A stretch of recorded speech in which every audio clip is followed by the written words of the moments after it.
कह रहे हैं, जो प्रकरण हुआ है कि सीबीआई का ये जो नोटिस आया है, तो मेरा मानना है कि इस तरह के नोटिसेस बहुत सारे नेताओं को आ रहे हैं जो भाजपा का कड़ा मुकाबला कर रहे हैं। तो ये उसी श्रृंखला में एक कड़ी है, क्योंकि भाजपा जानती है कि आज देश की हालत क्या है। हमारा देश जो है वो 1.5 लाख करोड़ के कर्ज में डूबा हुआ है, जहां एयरपोर्ट बेचे जा रहे हैं, जहां रेलवेज बेची जा रही है, जहां जो गवर्नमेंट की जो सरकारी ज़मीनें होती है उनको बड़े बड़े उद्योगपतियों को बेचा जा रहा है, जहां हमारे युवाओं के जो पेपर दे के आते हैं, जो आशाएं जागृत होती है कि शायद अब नौकरी लग जाएगी, पेपर जानबूझ के लीक करा दिए जाते हैं जिससे कि युवाओं को नौकरी ना मिले। ऐसी योजनाएं लाते हैं अग्निवीर जैसी, जहां गांव की अर्थव्यवस्था, क्योंकि गांव के लोग ही फौज में जाते हैं, किसान का बेटा ही फौज में जाता है,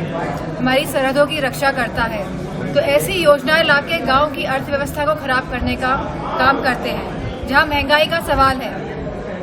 जहां पेट्रोल का सवाल है, जहां बिजली का सवाल है, और जहां कहते हैं कि $1 ट्रिलियन इकोनॉमी, जहां कहते हैं डिफेंस कॉरिडोर की बात होती है, जहां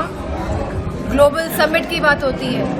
लेकिन पीएम मोदी कह रहे हैं बड़े इंडस्ट्रियलिस्ट आते हैं और कहते हैं 60 लाख करोड़ का निवेश हुआ है उत्तर प्रदेश में। किसी भी इकोनॉमी में अगर निवेश होता है तो वहाँ खुशहाली होती है, वहाँ रोजगार होता है, वहाँ महिलाओं की सुरक्षा होती है, और ये सरकार इन सभी मुद्दों में असमर्थ रही है। लेकिन पीएम मोदी कह रहे हैं कि 10 सालों में 25 लाख लोग जो हैं वो गरीबी रेखा से बाहर आए हैं। जहां वो एक तरफ कह रहे हैं कि 25 लाख लोग, भाजपा वाले कह रहे हैं कि गरीबी रेखा से बाहर आए हैं, वहीं वह कह रहे हैं कि हम 80 करोड़ लोगों को अनाज दे रहे हैं। तो ये किस तरह का कैलकुलेशन है, ये कुछ समझ के परे है। ओबीसी की पार्टी ने 7 मुस्लिम बाहुल सीटों पर अपने कैंडिडेट उतारे हैं, इस बारे में आप क्या कहेंगे? मेरा मानना है कि अगर उन्होंने कैंडिडेट उतारे हैं, जो आप बात कह रहे हैं, अगर वो राउंड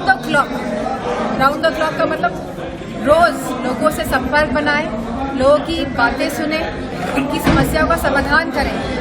तो अच्छा होगा, तो उनकी पार्टी भी प्रोग्रेस करेगी। ये चुनाव टाइम में जो आते हैं तो इससे कोई फर्क पड़ने वाला नहीं है। सांसद जी, आपकी पार्टी के लोगों को भाजपा में कैबिनेट में जगह मिल रही है?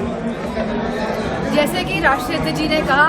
कि पैकेज मिला है, रसगुल्ला मिला है, रसगुल्ले के अंदर क्या मिला है, अब ये बात धीरे धीरे उजागर होगी।